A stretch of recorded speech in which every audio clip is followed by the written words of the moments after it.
This is WNCT 9 on your side, news at 6. I'm 9 on your side. First Alert meteorologist David Sawyer in for Chief Meteorologist Jerry Jackson. What do your weekend plans have in store? Is the beach a possibility? Well, whether you're going to the coast or staying deeper inland, looks like a very nice Friday evening coming our way. This is a live look at the beautiful Crystal Coast at Atlantic Beach from the Seahawk Inn and Villas. Temperatures at the coast, they are in the lower 80s for the time being across eastern North Carolina, upper 70s at Morehead City, low to mid 80s deeper inland, and with low humidity values really making for a comfortable evening in progress, and that trend will head into Friday night. Much hotter weather coming though for Saturday and Sunday. I'll detail your weekend forecast as the longest running newscast in the East starts right now. The wait is almost over. First pitch almost ready to happen here in the Super Regional in Lubbock, Texas. It's ECU versus Texas Tech. I'll have a preview coming up. Plus, giving Kinston a competitive edge in the East, what your friends will talk about. Then investigators say this couple stole from a church, how they were caught, and a threat that could keep farm produce from your table. How those in the area are fighting back against what Mother Nature threw at them. Good evening. I'm Angela Green. Thanks for joining us tonight. Off the top, a chance to make history for ECU baseball. Let's head live to where WNCT's Ken Watling will be joining us from later in the show. The road to Omaha includes this stop in Lubbock, Texas. This is a live look at the Pirates dugout. They're getting ready to play in the first of a best-of-3 series against the Red Raiders of Texas Tech. It's happening at Rip Griffin Park, which is what you're seeing now. Tonight's game starts at 8. The team just arrived about 10 minutes ago. The Pirates expecting a loud crowd tonight, all cheering for Texas Tech, the number 5 ranked team in the nation. You know, it's going to be a hostile place to play, number one. You know, our guys are going to have to manage their emotions as well. You know, Charlottesville was tough, but, you know, from what I hear, you know, this place is going to be even more hostile. I think it's going to be an SEC-type environment in a super regional setting. You know, we're going to need to play well. You know, like Coach says, I mean, this time of year, everybody's good, everybody's playing well. It's about executing and, you know, winning more pitches than the other team. Tickets are already sold out for this weekend Super Regional. If you're watching at a restaurant, just tell them to turn it to ESPNU. Otherwise, you can stay with us for updates on the game right here on WNCT at 11. Ken Watling will have a full preview coming up in sports. A planned vodka distillery could help make Kinston one of the hottest destinations in the East. The city announced plans earlier today for the distillery to come to Atlantic Avenue right across from Rim Street. That's only about a 10-minute walk to Mother Earth Brewing and the Chef and the Farmer. WNCT's Allie Weatherton joins us now with a reaction to pumping more life into downtown Kinston. Allie. If you live in Kinston, you probably drove past this old power plant. It's somewhat of an eyesore with dozens of broken windows. Community members say they are glad to see the old building to be put to use instead of being torn down. It's just an addition to one of the many great things we have coming on. It's definitely going to bring a lot of nightlife into the town. Many community members say any business heading to Kinston is good news. It's going to be a destination, and we're adding more and more things to Kinston to really make it one of the premier and living destinations in East North Carolina, not just to come live, but also to come visit as well. Isaac Hunter Distillery, based in Raleigh, may expand to this old power plant on Atlantic Avenue. Take a look at this video. This is inside of the plant. From broken windows to holes in the floors, it needs a ton of work. It's been vacant since the late 70s, and to have a business, any business who's looking to relocate here on the edge of our arts and cultural district, part of our urban revitalization on our Riverwalk, is really key. The goal is for people to use the Riverwalk, a walkway connecting downtown with other parts of the city. Sears hopes people will eat at downtown restaurants like Chef and the Farmer, then walk to the distillery, creating a fun nightlife. It gives you an anchor that's off a downtown where we've had a lot of development. I think it gives you kind of a bookend and allows for infill development, which is what every community is looking for. The company released a statement saying how it's ready to bring out the old character of the building and to provide a new social gathering destination. Sears says the city entered into an 18-month option to purchase agreement, which means the city is currently negotiating with the potential owners. Allie Weatherton, 9 on your side. All right, thank you, Allie. The Chef and the Farmer is celebrating its 10th anniversary. The power couple Vivian Howard and Benjamin Knight say they never thought their imagination would turn into a reality a decade ago. The couple is featured on the popular PBS show A Chef's Life, shot right in Kinston. Howard says thousands of people travel hours just to eat at the Chef and the Farmer. She says says it's great to help bring more business to the small town. I hope Kinston continues to grow. I hope more small businesses open here. I hope more young people decide to live here. Howard tells us she hopes her children decide Kinston is the place they want to stay and raise a family. Turning now to news out of Carteret County. A person is dead and their dog is missing after a fatal fire this morning in Cedar Island. That's the word from the Carteret County Sheriff's Office. At this time, investigators do not think foul play was involved in the fire at the home on Briar Patch Road. And we do know they are working on the cause. We won't learn the name of the victim until their family is notified. Family and friends are mourning the loss of their loved one who was found into waters today in eastern North Carolina. The Terrell County Sheriff's Office says this afternoon a boat equipped with sonar found the body of 52-year-old John Sheriff. His boat was found going in circles to yesterday in Alligator Creek. We learned he had gone on the water to get to a local cabin to do some work. The State Wildlife Commission will be working to figure out how the man went overboard. And in New Bern, police say a fisherman found the body of 38-year-old Ashley David Vest in the Neuse River near Flanners Beach State Park. Police say Vest was an avid fan of canoeing. He did not leave a trip planned with his family when he set out for Flanners Beach on Wednesday. His canoe has not been found. The state is also investigating this case. A former Greenville police officer will never work for any law enforcement agency after admitting to assaulting his former girlfriend. The Pitt County District's Attorney's Office says Christopher Rodriguez pleaded guilty yesterday to misdemeanor assault on a female for a 2015 incident. Records show he punched the victim in the eye and the back of the head several times. He resigned as an officer at the start of the investigation. His sentencing includes probation and anger management. A Snow Hill couple is facing embezzlement charges after the sheriff's office says they stole from their church. Sheriff Lemmy Smith says Ronald Travis Harper embezzled an undisclosed amount of money from Hookerton Christian Church since January of 2013. His wife faces aiding and abetting charges. The sheriff says church members reported the matter to investigators in April. Harper, the church treasurer, has been with the church since 2012. Both Harpers turned themselves in to the sheriff's office. They go to court on June 17th.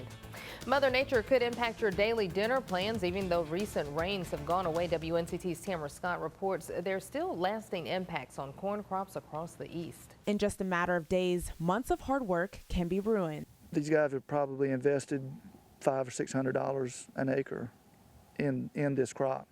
So to lose it at this point is catastrophic. Rod Garganis can be found working in local cornfields. He says water is good for the plants, but the extra rain we've been getting doesn't allow oxygen to help the corn grow.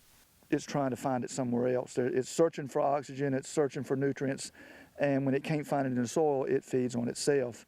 Now it's on top of the ground and it doesn't go down deep enough to get the moisture it needs. Beaufort County farmer Rhonda Respis says those like him are working tougher shifts now. It's going to hurt us some because of all the replanting seed, fuel cost, labor cost, and time in a tractor seat. Farmers put in 12 to 13 foot deep drains like this to help prevent water from devastating the corn.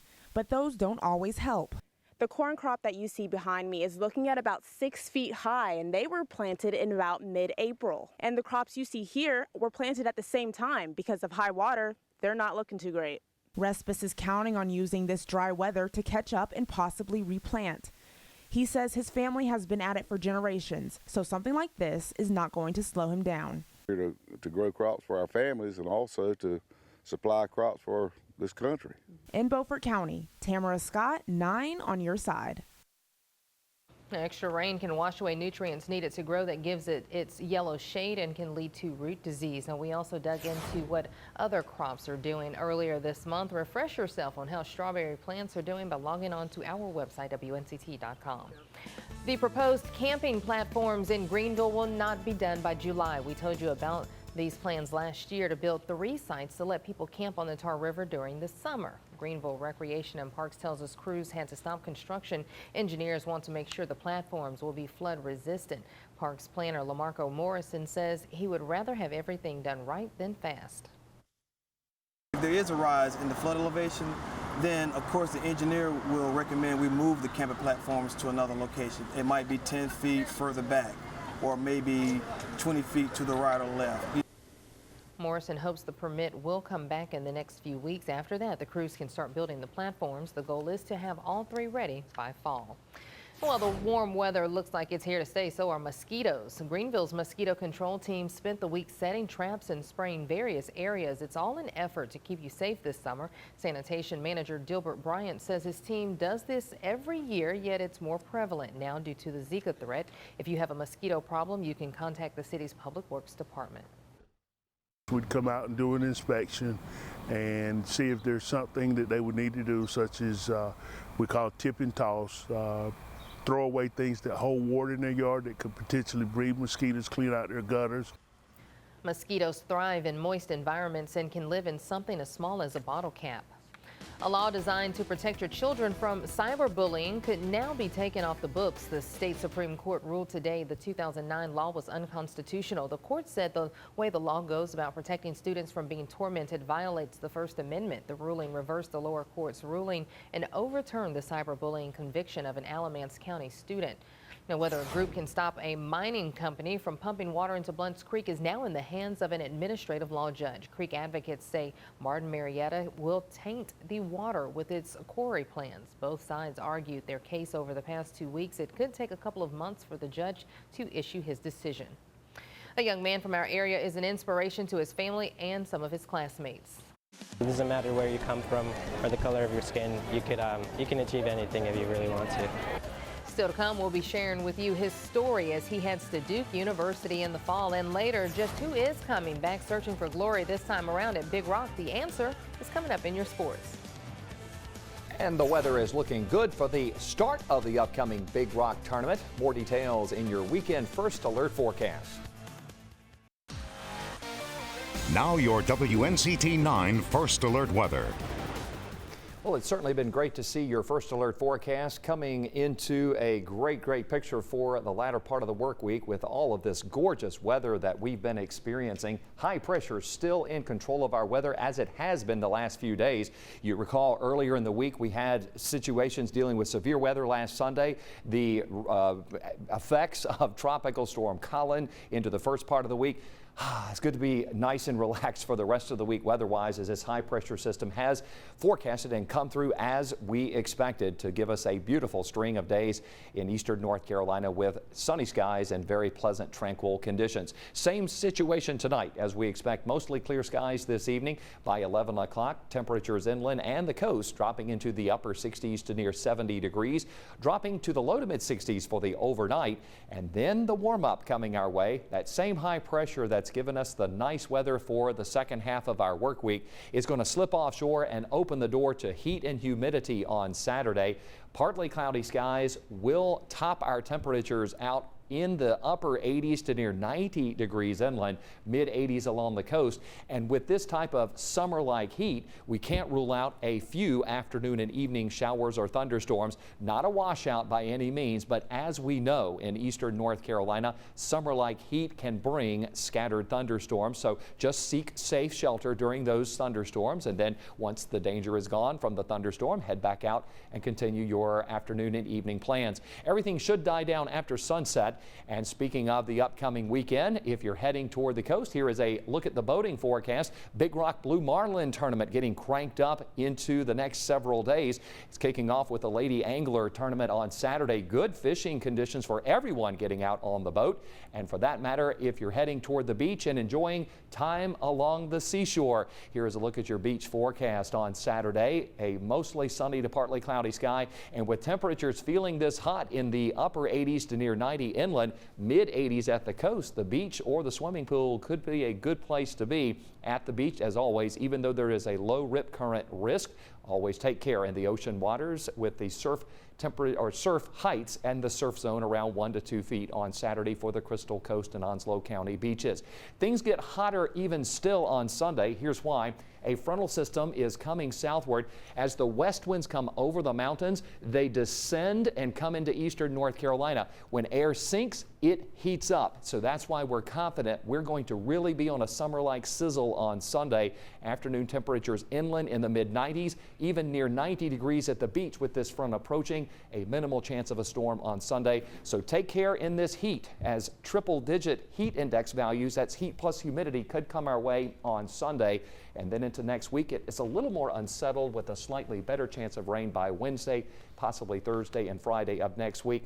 Temperatures in the 90s inland, overnight lows in the upper 60s to low 70s, and at the beaches, low to mid 80s after Sunday, and overnight lows in the low to mid 70s, very close to summer-like typical for the 9 on Your Side viewing area into next week.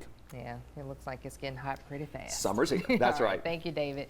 Hundreds of high school seniors graduating from high school this week. One from our area is the first in his family to do so.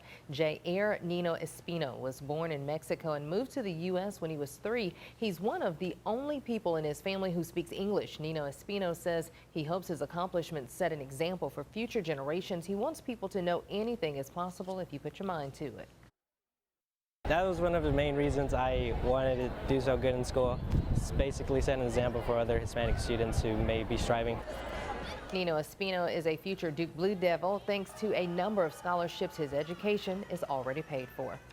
And we're taking to the waterfront and the riverfront for some weekend events, what you should add to your calendars after the break.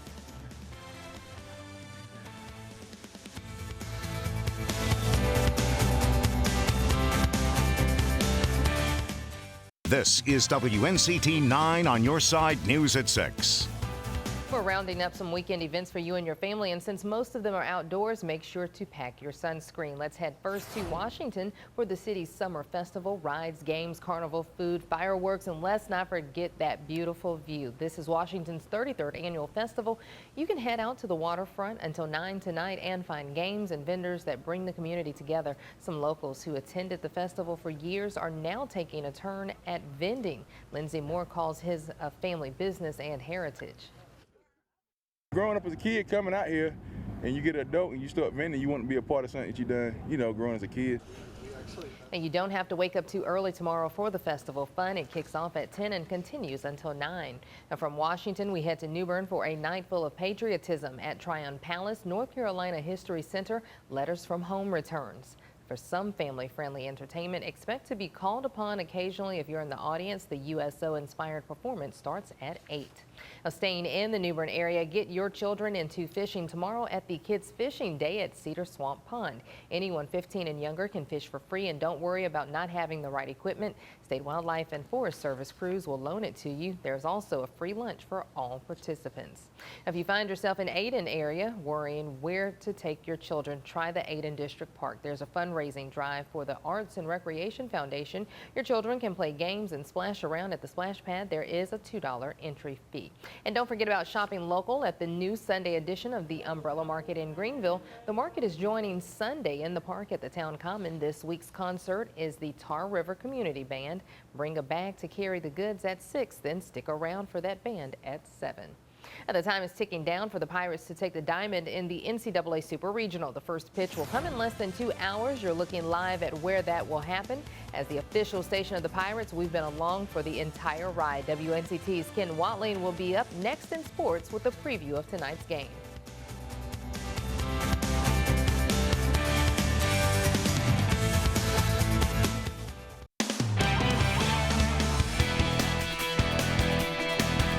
It is almost game time.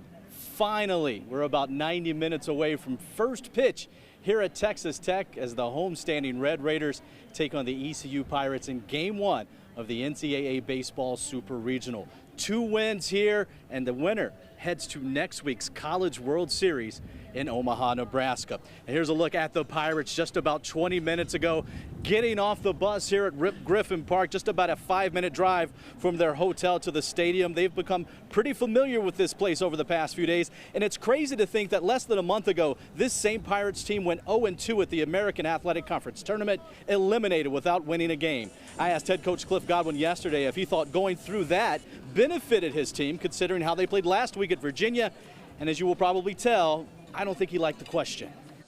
Going 0-2 in the American tournament, do you think in a way, looking back, it was a blessing in disguise? These guys seem to be really focused, really hungry. I don't think going 0-2 in any tournament is a blessing in disguise. I hate losing, so no, I don't. I really, going into the regional, when you talk behind the scenes, I was concerned because Coach Tadlock will tell you when your guys are not playing well, you want your guys to play well. You know, it's a reflection of you. And we really had to kind of come to Jesus meeting on Thursday before the regional, and the guys played their butts off. And but no, I never want to go 0-2 in a tournament. That's not a blessing. Of course, Godwin was in this spot as a player for ECU in 2001. He made the last out when the Pirates were eliminated by Tennessee in the Super Regional. A win tonight would be ECU's first Super Regional win in school history. An 8:04 first pitch here at Rip Griffin Park between the Red Raiders and the Pirates. You can watch it on TV as well. It'll be televised nationally on ESPNU. Let's go back to the east, head to the Crystal Coast, where fishermen are angling for a little bragging rights over the next week or so. It's the Big Rock Blue Marlin tournament kicking off tomorrow with the Lady Angler event. Then the men will have their go at it Monday, and we will stay on the waters around Morehead City until June 18th. There are 43 participants, some locally based. Other boat teams hail from other states like here in Texas, Florida, and New Jersey. The Viking 62 will be back this year, hoping to take home the win again for the second year in a row. 2014 winner Captain Casey Wagner will be looking for a repeat as well. This will be the 58th tournament along our Crystal Coast. Always a lot of fun down in Morehead City for some great fishing. Looking forward to some great baseball here in Lubbock, Texas tonight. The weather, very, very nice right now, but the wind, it is blowing out. What will that mean? We've got two great pitchers who will take the mound today. Evan Krasinski, the 6'5 lefty for the Pirates, takes the mound, a 1.83 ERA, going up against a freshman for Texas Tech. He was one of the best pitchers in the Big 12 Conference, but his first game on a big stage like this, it remains to be seen. How will it happen? We'll have much more coming up at 11, hopefully reporting a Pirates victory. More to come right after this break. Stay with us. Education advocate and former North Carolina Governor Jim Hunt came to New Bern today for an education spring luncheon. The local leaders of Partners in Education held the luncheon at the Riverfront Convention Center. The group's board of directors established today an honorary grant in Hunt's name for the 2016-17 school year. Very nice. Yes. Absolutely. Nice weather for the evening. Here's a look at your 7-day forecast, focusing for the weekend, of course. We certainly want to have a nice weekend in eastern North Carolina. Hot, though, with highs in the 90s inland and upper 80s to lower 90s near the coast. All right, get out and enjoy the rest of this sunshine. We'll see you right back here at 10 and 11. See you then.